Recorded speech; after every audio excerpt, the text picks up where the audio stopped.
Do you know it's story time, story time, story time? Do you know it's story time in our classroom today? The title of this story is Why, Oh Why Are Deserts Dry? By Trish Robb and illustrated by Aristides Ruiz and Joe Matthew.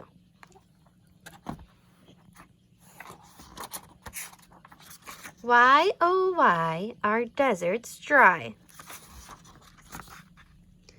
I'm the Cat in the Hat, and today is the day that we're off to see deserts. Let's leave right away. Friends, do you remember what a desert is? A desert is a place that has a lot of sand and is very dry and hot. You may think that deserts are empty and bare with nothing, but you'll be surprised by the things you will find there.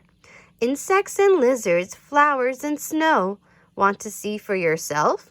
Buckle up and let's go. Why are deserts dry? I'll be glad to explain. There are very few clouds above them to bring rain. Without clouds, there is nothing to block the sun's light or to hold the heat in so it gets cold at night. The air is so dry, any rain deserts get dries up right away so they do not stay wet. Without water, surviving in deserts is rough. Plants, insects, and animals need to be tough. They need to be strong. All living things need to have water. So how do they live where it's dry? I will show you right now. Desert plants must find water. Some have ways to store it. Roots spread out to find it or reach down deep down for it. Shallow roots of this cactus pull water through them. The cactus then stores it inside of its stem. So here are the roots of the cactus, and it's sucking in water from the dirt underneath, from the sand. There's a tree in the desert that's called a mesquite. Its roots reach for water that's down 40 feet. So the roots of this tree, the mesquite tree, are very long. And it goes all the way down so it can get water. The Sonoran Desert is where we will find a very big cactus that's one of a kind. It's called a saguaro, and I have been told it can grow to be over 200 years old. A cactus, you see, has deep pleats in the skin. Pleats are little lines, like folded lines, but they will expand when the water flows in. It soaks up the water and then quickly swells. It gets big and fat. Like a sponge, it stores water in some of its cells. Sharp spines protect it. Just how do they do it? They make sure some animals won't try to chew it.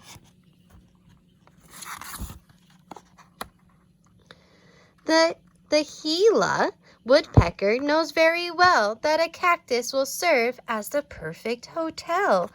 Friends, do you remember that story, Cactus Hotel?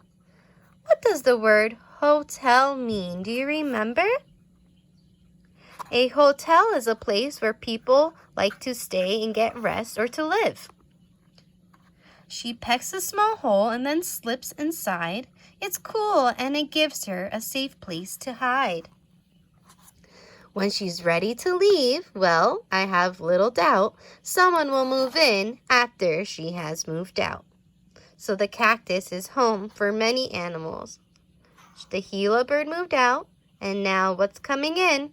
The owl's coming in to live in the cactus. How do insects get water? What some of them do is get water that's inside the plants that they chew. These desert insects are honeypot ants. All year long, they collect the sweet nectar from plants so they get the juices that plants give out. They store it inside them and then they can feed it to ants who are hungry whenever they need it. So where are these ants right now? Where do you think they are? They are underground and they're storing their little balls of nectar from their plants from the juice from the plants so they can drink it later. The Namib Desert gets rain rarely, and yet fogs come from the sea and makes everything wet. Here the fog-basking beetle has a way to survive, getting water it needs to help it stay alive. It tilts its abdomen up, that's its belly, so it puts its belly up. Water droplets soon slide down its body and into its mouth, open wide. So here they are. And they collect the water that comes in from the fog from the beach. Animals differ in the food that they eat and the ways they keep cool in the desert heat. In the daytime, small animals stay underground. Later on, when it's cooler, they move above ground. So do you remember what this animal made? What this is called? This is called a burrow. Remember a burrow? This cute fennec fox's furry soled feet helps him walk on hot sand. His big ears let out heat. Kangaroos lick their arms to help cool off their skin. Then each digs a hole in the ground and climbs in. We asked this lizard how he spends his days. Each morning he's warmed by the sun's gentle rays. By midday it's hotter and it's time to hide. He slips into his burrow and goes deep inside. In the late afternoon he is back in the sun. It is not as hot now and the day's almost done. Then he's back in his burrow to sleep through the night. He'll be up with the sun just as soon as it's light. Hawks, eagles, and vultures fly high in the air. They stay off the ground. It's much cooler up there. Kangaroo rat never drinks, but she eats lots of seeds. The water inside them is all that she needs. Roadrunners can fly, but they usually run. They catch lizards and snakes in the hot desert sun. The Sahara Desert, geographers say, is almost as big as the whole USA. So geographers' friends are people who study different types of land, okay? And USA is the country that we live in. So that's a pretty big desert. Here the crowned sand grouse flies high in the sky, miles and miles to find water, and I'll tell you why. His babies are thirsty and waiting for him, so when he finds water, he quickly flies in. He soaks his feathers until they are wet. This water is all that his babies will get. They drink from his feathers, which dry soon, and then he must take to the sky to find water again.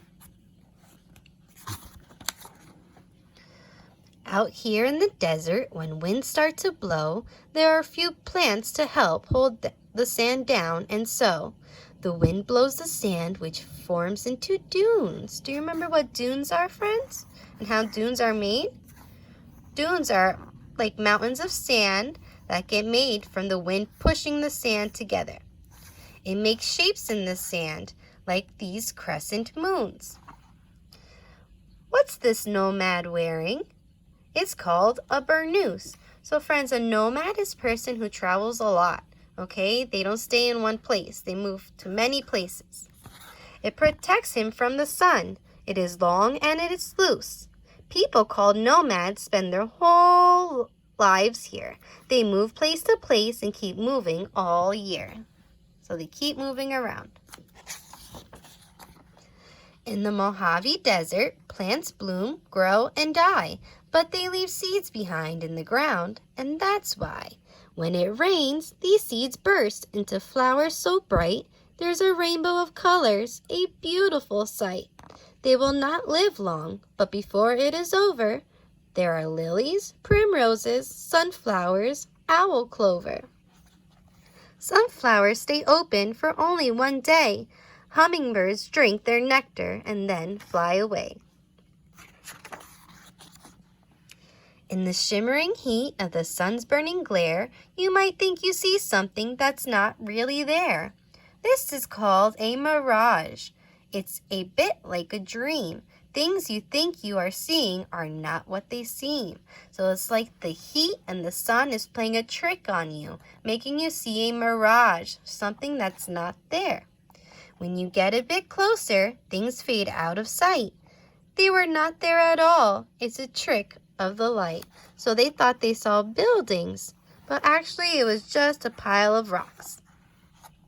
In a dry, dusty desert, if you suddenly see something green up ahead, like some plants or a tree, it's called an oasis.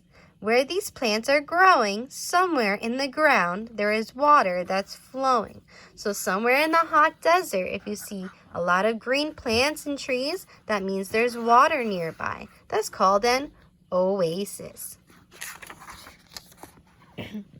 Some deserts are hot and the sun's burning light, but the temperature falls and it gets cold at night. Do you remember why it gets cold at night in the desert? It's because the sun goes away. That's right. Kiss your brain. Then the world comes alive with owls, foxes, and bats, coyote and rabbits, mice, deer, and rats. Nocturnal animals come out, and soon they search to find food by the light of the moon. So friends, nocturnal means animals that only come out during nighttime, okay? They see better and they eat better at night. So these animals are all nocturnal. They come out at night, especially bats and owls. Before the sun rises, they all disappear. You would think all the animals never were here. Not all deserts are hot. The next place we'll go is the Gobi, and here we will find ice and snow. This Bactrian camel is happy to meet you. Some camels have one hump, Bactrians have two. If he goes a long time without eating or drinking, the humps on his back start steadily shrinking. So if he doesn't eat or drink for a long time, these humps get smaller.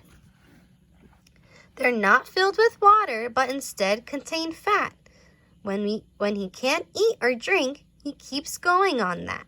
I've filled up my bathtub and filled up my sink. That's about at one time what a camel can drink. So friends, a camel could drink a whole bathtub full of water. That's so much water. He can drink 30 gallons of water, and then he can go a whole week before he drinks again. Wow. Antarctica is the largest desert of all. The air is so cold here that rain does not fall. This desert is covered with ice and with snow. The ice never melts here, and freezing winds blow. It is dark in the winter and cold through the year. Though scientists visit, no people live here. Why do you think no people live here, friends? Penguins have a way to survive the cold weather. They get close to each other and huddle together. Today you've seen things that few people will see, and I am so happy you saw them with me. A desert, it's true, is a harsh habitat, but I hope you've discovered it's much more than that. No day in a desert is ever the same, and once you've been there, you are glad that you came. The end. Thank you, friends, for joining and reading with me. Why, oh why, are deserts dry? I hope everyone's staying safe and staying healthy. I love and miss you all. Bye.